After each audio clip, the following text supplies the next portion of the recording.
Hi guys, and welcome to the round 10 Aviva Premiership review with me, Jack Carter, obviously wearing my Worcester shirt as the Warriors did play today.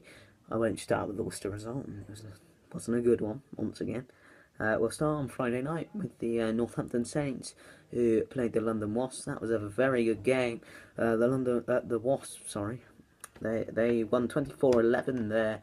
They definitely were the better side. They dominated throughout. The Saints had a bit of a comeback developing over time. However, the Wasps definitely deserve to win it, and it's the first win that they've had at the Franklin's Gardens for 10 years. It was a brilliant game of rugby.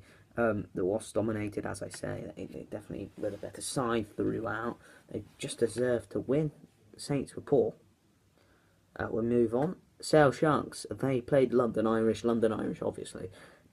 Second from bottom in the table going into the weekend. They are now bottom of the table, as they did indeed lose to the Sale Sharks. 38-10 on the day. The Sharks once again dominated. Again, the Irish, they just need to start playing rugby in a similar way to the Warriors. Actually, that will be an entertaining game next weekend, I'm sure. Worcester against London Irish next weekend, live from the Dayski. It should be quite an interesting game. It's a kind of a relegation battle. It will be labelled as by BT Sport, without a doubt, as a relegation battle. So 38-10, Sale beat London. Beat London Irish.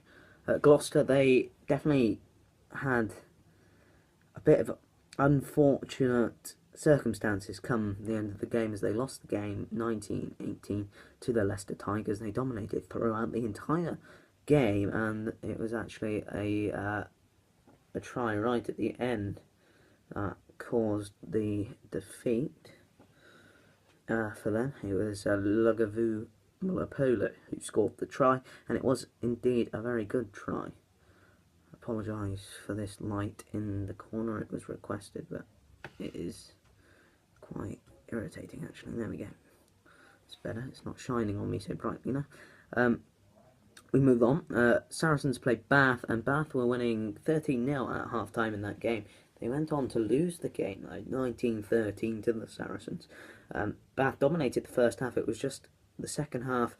It once again showed their poor performance that they've had recently over time, and well, it has been quite poor as late, and they know it has been poor, and they were trying to improve on it, and playing against top of the table Saracens, they definitely did a good job to kind of bring it back, but really they should have held on to a 13-0 lead that they had at half time, but instead they went on. Saracens, they are the greatest team in the Premiership at the moment, without a doubt. Looking forward to seeing them against Exeter next Sunday.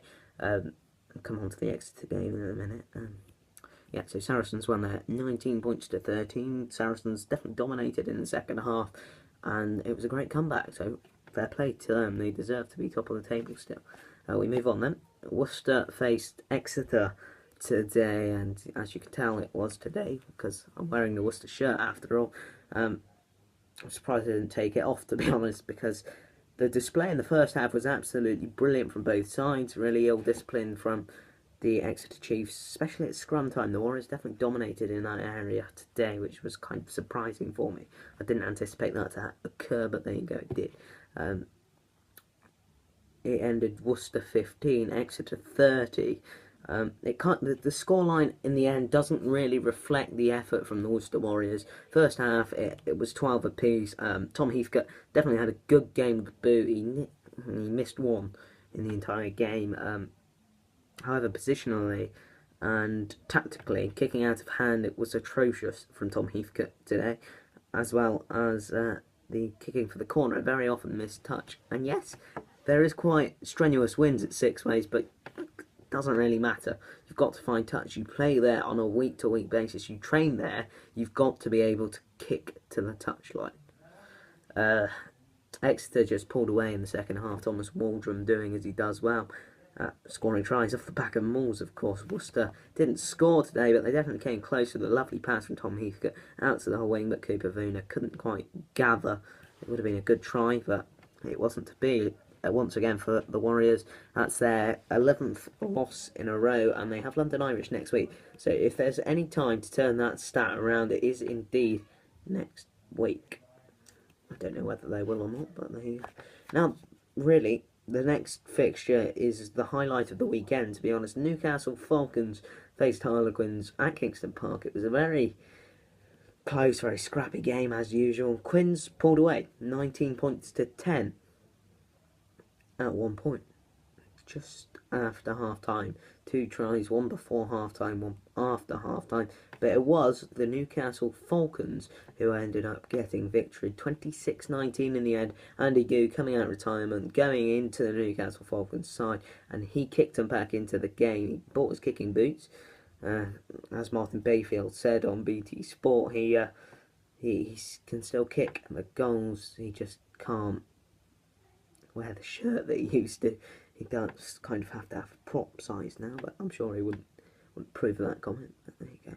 He is a brilliant player, nevertheless, and his kicking was absolutely brilliant. He was on point once again. So yeah, that leaves the Falcons second from bottom in the table now. The Warriors third from bottom, so 10th on 12 points is the Warriors, 11 points in 11th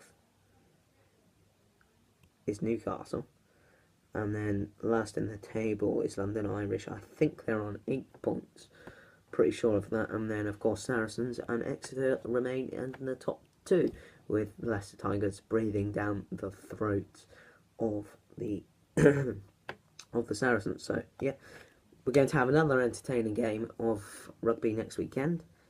Next weekend I shall bring you the results right again from here, but in 2 weeks' time you're going to receive results not from in the United Kingdom. The results for the fixtures between the 12th and the 14th, 12th and the 14th of February will be brought to you from Andorra, which, if you don't know, is between France and Spain, and so it's going to make it even more interesting. I'll try and get a clip of the mountains for you. Right, guys, we'll see you next weekend for another review of rugby. Until then, have a good week, guys, and see you then. Goodbye.